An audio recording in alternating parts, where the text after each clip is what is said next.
ili muelewe thamani ya ukombozi wa ilmu, namna gani mwenyewe Mwenyezi Mungu Subhanahu wa Ta'ala ndani ya Qur'ani tukufu amelitaja neno ilmu kwa herufi zake 3 ain lam mim mara 80. Ama ile mushtaqatuha mipasuko yake yanayotokana na elimu, alimu, ya'lamu, ya'lamuna, allamu, ilalim. Anasema hizi zimekuja miati wa miati wa miati. Swali ni Muhammad kuonesha namna gani thamani ya elimu, ikiwa ni ukombozi kwa mwanadamu ulivyotiliwa msisitizo mkubwa ndani ya Qur'an. Mimi nitakuwa na fakra 2 au 3 tu ili nibakishie muda mwalimu wangu Sheikh Samir aje kutembea zaidi katika eneo hili. Fakra ya kwanza, ukombozi wa kielimu kwa mwanadamu umedhihiri katika hadhara ya kimungu. Ukombozi wa kielimu kwa mwanadamu umedhihiri na umefanyika katika kongamano la kimungu. Yaani Mungu kasimamia mwenyewe ule ukombozi wa kitaaluma na kielimu kwa mwanadamu.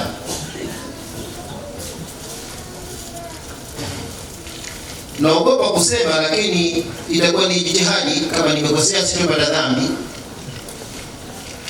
kana kwamba mwanadamu amemzidi malaika kielimu. Kama nimekosea, walimu mtakuja kunisaisha. Lakini kwa mtihani ambao Mwenyezi Mungu aliutoa katika hadhara yake kwa malaika, na malaika wakasarenda, wakanyosha mikono, qalu subhanaka la ilma lana illa ma 'allamtana. Lile ambalo wamelishindwa malaika, wamelishinda wanadamu. Na kwa muktadha mwingine, mwanadamu elimu wamesomeshwa na Mungu mwenyewe. 31 Al-Baqara, Mwenyezi Mungu anasema wa 'allama Adama al-asmaa kullaha. Yani ukombozi huu wa kitaaluma wa kielimu umetoka kwa Mwenyezi Mungu direct, not indirect. Wahi umeshuka kupitia Ruhul Amin, lakini elimu mwanadamu ameipata mubashara kutoka kwa Mungu kwa mujibu wa Qur'ani tukufu. Hatukuipata kupitia wasita. Wa 'allama Adama al-asmaa kullaha, Mwenyezi Mungu alimfundisha Adamu majina ya vitu vyote tokea wakati wa Adamu mwenyewe original wakiwepo mpaka sisi watoto wake na wale watakaokuja ila qiyam saa, wote wanatembea katika ilmu ambayo tumefundishwa na nani? Na Mwenyezi Mungu Subhanahu wa Ta'ala. Hili kama linajulisha jambo, linajulisha kwamba Mwenyezi Mungu Subhanahu wa Ta'ala katika kitu ambacho amekipa aulawia mkubwa kabisa ni kumkomboa mwanadamu kielimu, ukombozi ambao ameusimamia yeye mwenyewe. Fakra ya pili, kupitia hii elimu ambayo tumeipokea kwa Mwenyezi Mungu Subhanahu wa Ta'ala,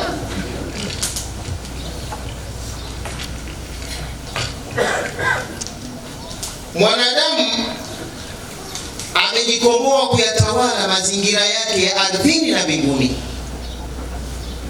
Kupitia elimu mwanadamu atakuwa na uwezo wa kujikomboa, kuyatawala, kuyaendesha, kuyakontrol, kuwa milki yake mazingira ya ardhini na mazingira ya kimbingu. Haya yote yanatakiwa yamilikiwe na mwanadamu kielimu. Kwa hiyo mwanadamu kila anapojikuza kielimu, na ndivyo anapojikuza kuyakomboa yale mazingira ambayo hakuweza kuyafikia min qablu, kutokana na taaluma yake kuwa ndogo. Mswali Mtume Muhammad.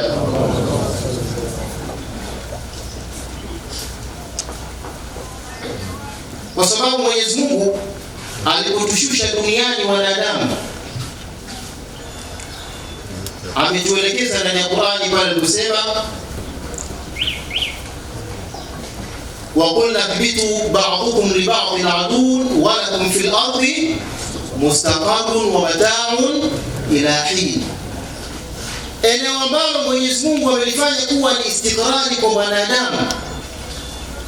Ili istikrari ipatikane, hakuna kitu kinachoweza kuleta istikrari katika ardhi isipokuwa mwanadamu ajikomboe kielimu. Ajikomboe kielimu. Billahi alaikum, sikufuru kutoa mfano huu. Kama Mwenyezi Mungu Subhanahu wa Ta'ala kipindi cha Nabii Adam mpaka kipindi cha Bwana Mtume Muhammad sallallahu alaihi wasallam na jamii iliyokuwa katika generation hiyo, akiwadhihirishia hii ndege inayoruka hivi sasa hewani, na akawapa chaguzi la kuendelea kutumia ngamia, farasi, nyumbu,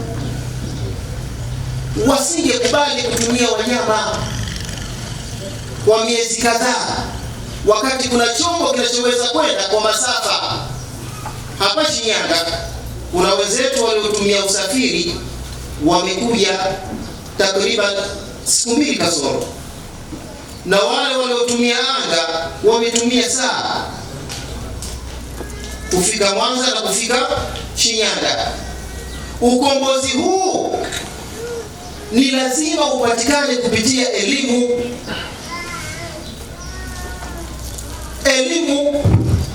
Na ndio maana katika suratul An'am Mwenyezi Mungu Subhanahu wa Ta'ala akaifanya elimu kuwa ni ukombozi unaokwenda kufuatana na mazingira ya watu, kitaaluma vyao wanavyokwenda. Kadri watu wanavyojiongezea taaluma, na ule ukombozi wa kimaendeleo wanaendelea kuupata. Alisema kule wal khayla wal bighala wal hamira litarkabuha wa zinatan wa yakhluqu ma la ta'lamun. Wa yakhluqu, katumia nista hiyo Mwenyezi Mungu kwamba yeye anaumba. Ni kama kule aliposema thumma amatahu fa akbara, hatujafiwa sisi akaja Mungu kumtia mtu kaburini. Ni elimu tuliyopewa na Mwenyezi Mungu hiyo kumtia mtu kaburini, na ndio elimu ambayo Mwenyezi Mungu anaendelea kutupa kuumba vile vitu ambavyo tusivyovijua. Kwa hivyo elimu ndio kitu pekee kinachompa mtu ukombozi wa haraka katika kila wakati. Mwanadamu anadhibiti vipi maendeleo yake katika ardhi? Ukombozi wake kielimu unaonekana wapi? Mifano michache katika ardhi. Mwanadamu kupitia elimu atajikomboa katika kilimo cha kitaalamu. Kilimo cha kitaalamu, ndugu zangu Waislamu, Mungu anataka tulime kitaalamu. Ni haramu mtu kulima kiholela. Kadri unaposikia kilimo cha kisasa, ni kilimo cha Kiislamu, ni kilimo ambacho kimefundishwa na Qur'ani. Wakati wa Nabii Musa, Mungu anampa elimu ya kutumia jembe. Linaitwaje ile kanga? Kilimo cha jembe. Jembe lile la ng'ombe. Lao.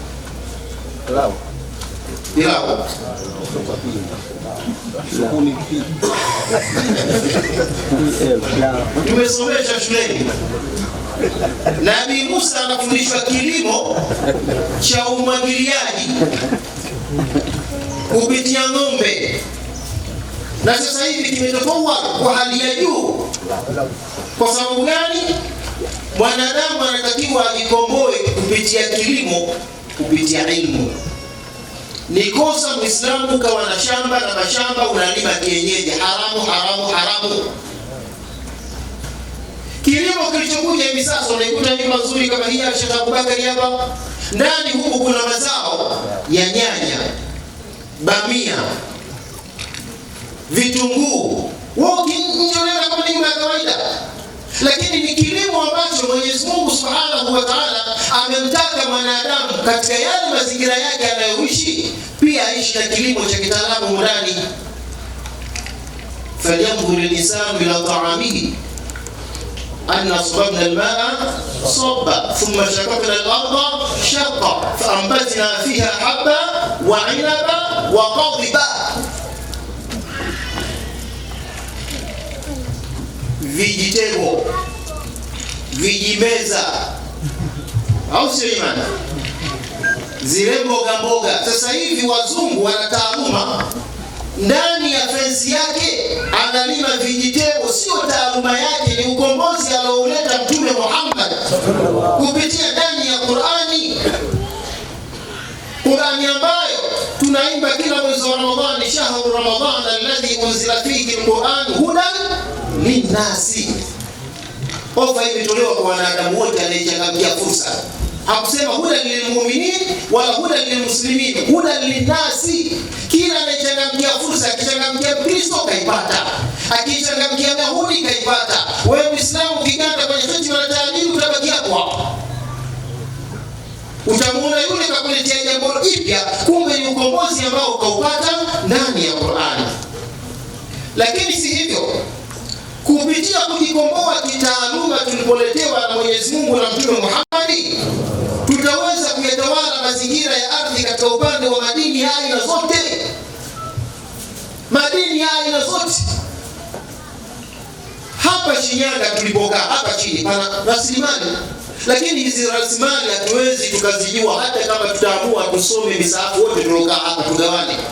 Mwaka mzima tukae mpaka mwakani kila mtu amalize mashafu hikma kadhaa, hatuwezi tukajua madini yaliyokuwa wapi tusipoisoma ile Qur'ani katika msingi wa kitaaluma. Wa tilka al-amthal nadribuha lin-nas wa ma ya'qiluha illa al-alimun. Hiyo mifano tunaendelea kuwapigia watu, hawaitii katika mazingatio ya kuifanyia kazi illa al-alimuna, isipokuwa wale waliopewa elimu. Hili ni eneo la pili. Kupitia ukombozi wa kielimu tuna uwezo wa kuyatawala mazingira yetu ya kiardhi, tukagundua rasilimali zilizopo ndani. Moja ya sekeseke hili ambalo linaloendelea ndani ya Jamhuri ya Muungano wa Tanzania, sababu yake kuu ni ule upeo wa kielimu uliokuwa nao Tanzania wa kugundua rasilimali zao ikiwemo uranium. Rasilimali kubwa inayotafutwa na wakubwa duniani. Gesi na mafuta. Bahari unaiona kama unavyoiona, lakini ndani ya bahari ndio inapatikana gesi, mafuta. Mazingira hayo tayatawala vipi? Ndipo Mwenyezi Mungu alipoisimamia mwenyewe elimu kumfundisha mwanadamu, wa allama adama al-asmaa kullaha. La mwisho, mwanadamu anatakiwa ajikomboe kwa mazingira ya kimbingu. Elimu inamkomboa mwanadamu kuyamiliki na kuyakontrol na kuyaendesha mazingira ya mbinguni. Hii ni ruhusa ambayo tumepewa na Mwenyezi Mungu Subhanahu wa Ta'ala. Katika ile wa'allama Adama al-asmaa kullaha, ya Shabani Pembe satellite na itajwa. Na kuna vitu vingine Marekani na Musa hajavigundua, vimetaja vitakuja kujulikana wakati wa jilio inayokuja. Ili wayakhluqu ma la ta'lamuna, wao watakuja kuvitaja vitu hivyo. Sasa mwanadamu anatakiwa ajikomboe. Ukitegemea maisha ya ardhini peke yake utakwama. Kuna wakati unatakiwa upate connection ya moja kwa moja kati ya vilivyopo mbinguni na vilivyopo ardhini. Wewe maisha yako hapa duniani yaweze kwenda kimoja wapo ni satellite. Satellite ni mfumo wa kimawasiliano katika nyanja mbalimbali. Leo waliojikomboa kitaaluma kupitia Qur'ani na sunna za Bwana Mtume Muhammad wanagawana maeneo huko. Sisi tunapelekana hapa Shinyanga, baraza la ardhi kushtakiana, wenzetu wapo huko wanagawana maeneo ambayo Mwenyezi Mungu Subhanahu wa Ta'ala katika kujikomboa kitaaluma mwanadamu na hususan Muislamu anatakiwa ayakupige. Kuna maisha tunatakiwa tukaishi huko kwenye sayari za mbingu, sio kufu jamani. Ilikuwa ukitamka maneno haya fulani anakwenda mbinguni, baadhi ya watu wanaenda chini, subhanallah subhanallah, inna lillahi wa inna ilayhi raji'un. Jambo la ukafiri, mtu anatuletea kuna mbinguni, Mungu pekee yake mbinguni. Katika sura Al-Mulk Mwenyezi Mungu anasema alladhi khalaqa sab'a samawati tibaqa, Mungu ndiye aliyeumba mbingu saba zikiwa step by step, kuanzia hii samaa dunia tunaiona na nyingine mpaka mbingu ya saba. Kisha akasema ma tara fi khalqi rahmani min tafawut, hautaona katika hili umbo la Mwenyezi Mungu kasoro yoyote. Mungu alijua kuna kina mtupa ambao hawana akili mgando. Sisi tushikile akili, ni watu wa kuhoji. Dhati ya Mwenyezi Mungu mimi ningeiona, ningemuuliza Mungu, mimi naishi Shinyanga, mbingu ziko huko, unasema hizi mbingu saba umeziumba hazina kasoro, nitaamini vipi? Na kwa kujua Mungu kuna watu waliojikomboa kiakili watakuwa na maswali haya, ndipo aliposema farji'i birasar Sallallahu Muhammad, lirudishe jicho la kitaaluma ili ukathibitishe ukombozi ulioko mbinguni ambao wewe unatakiwa ufanyie saitara. Sisi sio watu wa kuja kuambiwa na Marekani na Urusi kwamba huko kuna maeneo ya kuishi watu, kuna mazingira ya kuwawezesha watu kuishi huko. Ukombozi huu tayari Mungu alishatupa. Ni sisi wenyewe tu kwa mifarakano yetu, kwa magomvi yetu yasiyomalizika. Ikiingia Arafa, agenda ya Arafa tunazozana, tunavunjana heshima. Ikiingia Ramadhani, itaingia hapo. Ndiyo ndio kuchelewesha sisi kujikomboa. Na malizia kadamu, Mwenyezi Mungu anasema innama yakhsha Allah min ibadihi al-ulama, hakika hapana vinginevyo wale wanaoendelea. Yakhsha fi'lu mudhari mustamir, continuous present. Wale ambao wanaendelea kumwogopa Mwenyezi Mungu katika waja wake ni watu wenye elimu, wanawazuoni, kuonesha kwamba hata kwa Mwenyezi Mungu Subhanahu wa Ta'ala kitu kikubwa kabisa kitakachotufanya sisi tuweze kuwa karibu na Mungu ni elimu. Baada ya kusema haya machache